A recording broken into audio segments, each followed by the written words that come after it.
दोस्तों, हर किसी के मन में ये सवाल रहता है कि हम कर्म करते करते भक्ति कैसे कर सकते हैं। तो आइए आज हम इस बात को एक कथा के माध्यम से समझते हैं।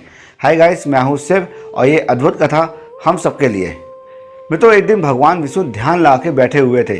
तभी नारद जी आते हैं और माता लक्ष्मी से पूछते हैं कि भगवान विष्णु किसका ध्यान लगा के बैठे हैं। तभी माता लक्ष्मी जी उनसे कहती है कि वो तो अपने सबसे बड़े भक्त जो पृथ्वी पर है उनका ध्यान कर कर उनका चित्त अपने हृदय में विराजमान कर रहे हैं। तब नारद जी ने अपने से बड़े भक्त की बात सुनी तो थोड़ा टेंशन में आ गए।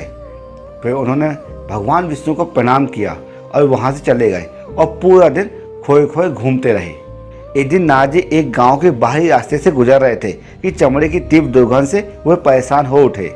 तभी उन्हें पशु चर्म से घिरे हुए एक मैले कुचैले चर्मकार दिखाई दिया। वह पसीने से लथपथ होने के बावजूद भी चमड़े की सफाई करने में व्यस्त था।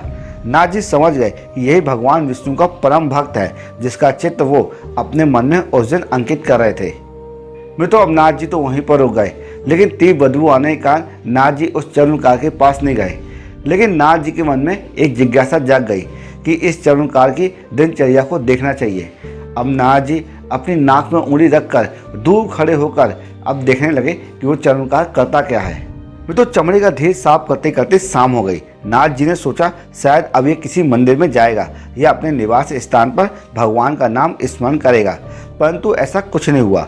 अब तो उनके मन में क्रोध की सीमा जाग गई।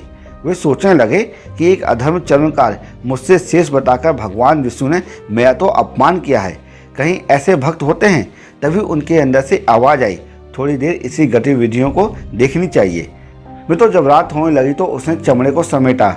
जो चमड़ा सूख गया था उसी गठरी मानकर उसने किनारे रख दिया और जो चमड़ा सूखा नहीं था उसे समेटकर किनारे कर दिया।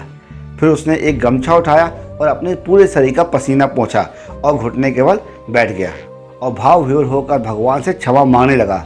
भगवान से कहता है, प्रभु मुझे क्षमा करना, मैं आपकी पूजा अर्चना करना नहीं जानता हूँ। मेरी आपसे सिर्फ इतनी विनती है कि कल भी मुझे उसी तरह सुमति देना कि जिस तरह मैं आपके द्वारा दी गई जिम्मेदारी को पूर्ण ईमानदारी के साथ कर सकूं। तभी नारद जी ने अनुभव किया कि भगवान विष्णु उनके समीप खड़े होकर मुस्कुरा रहे हैं।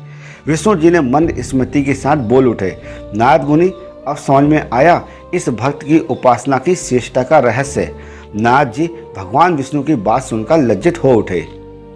तो इस कहानी का सार यह है कि कर्म ही भक्ति है। आप जो भी कार्य करें प्रभु को समर्पण भावना से ही करें।